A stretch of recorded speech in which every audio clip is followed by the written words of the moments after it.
दोस्तों, आज के इस वीडियो में बात करने वाले हैं कि अगर आपने अभी तक टैक्स सेविंग को लेकर प्लानिंग नहीं की है तो बिना समय गंवाए ये काम पूरा कर लीजिए। आपकी थोड़ी सी प्लानिंग और जानकारी के साथ महत्वपूर्ण बचत कर सकते हैं। टैक्स सेविंग से लिए आप किस तरह के प्लानिंग कर सकते हैं? टैक्स सेविंग के मौसम में पैसे बचाने के साथ साथ आप अपने फाइनेंशियल पोर्टफोलियो को और बेहतर बना सकते हैं। आप टैक्स सेविंग स्कीम में 31 मार्च तक निवेश कर आईटीआर के दौरान डिडक्शन क्लेम कर सकते हैं। तो चलिए हम कुछ टिप्स बता देते हैं जिससे आप अपनी सैलरी कटने से बचा सकते हैं।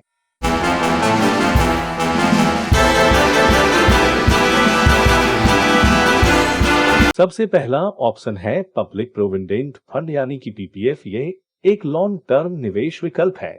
पीपीएफ पर फिलहाल 7.1% की दर से ब्याज मिल रहा है। इस स्कीम में आप निवेश कर सकते हैं। इनकम टैक्स एक्ट के सेक्शन 80C के तहत आप पीपीएफ में सालाना 1.5 लाख रुपए के निवेश पर टैक्स छूट पा सकते हैं। पीपीएफ में निवेश पर सरकार गारंटी देती है, यानी पैसा नहीं डूबेगा। और दूसरा ऑप्शन है इक्विटी लिंक्ड सेविंग स्कीम। यह एक प्रकार का म्यूचुअल फंड है जो मुख्य रूप से कंपनियों के इक्विटी शेयरों में निवेश करता है। इन योजनाओं का लॉक इन पीरियड 3 वर्ष है और आयकर अधिनियम की धारा 80C के तहत टैक्स डिडक्शन का विकल्प उपलब्ध है। इक्विटी लिंक्ड सेविंग स्कीम में एक वित्त वर्ष में 1.5 लाख रुपए निवेश कर सकते हैं। और तीसरा ऑप्शन है नेशनल पेंशन सिस्टम यानी कि एनपीएस।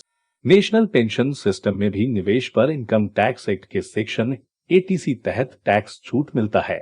इसमें सालाना 1.5 लाख और धारा 80CCD1B के तहत अतिरिक्त 50,000 रुपए का भी निवेश कर सकते हैं। एनपीएस में निवेश कर आप इनकम टैक्स में कुल 2 लाख रुपए की कुल छूट का फायदा ले सकते हैं। और चौथा ऑप्शन है हेल्थ इंश्योरेंस। कोविड-19 महामारी के बाद हेल्थ इंश्योरेंस हमारे पोर्टफोलियो का अहम हिस्सा बन गया है। हेल्थ इंश्योरेंस का फायदा यह है कि आपको प्रीमियम पर इनकम टैक्स डिडक्शन का लाभ मिलता है। आप अपने परिवार सहित अपने लिए स्वास्थ्य बीमा पॉलिसी खरीदकर टैक्स सेविंग कर सकते हैं। आयकर अधिनियम की धारा 80D के तहत अपने जीवन साथी और बच्चों सहित स्वयं के लिए स्वास्थ्य बीमा प्रीमियम के भुगतान के लिए 25,000 रुपए तक की कटौती का क्लेम कर सकते हैं। वहीं अगर आप अपने माता पिता के लिए स्वास्थ्य बीमा खरीदते हैं तो 50,000 रुपए की अतिरिक्त राशि बचा सकते हैं। तो दोस्तों, ऐसे जीवन बीमा पॉलिसी भी है जिससे आप पैसे बचा सकते।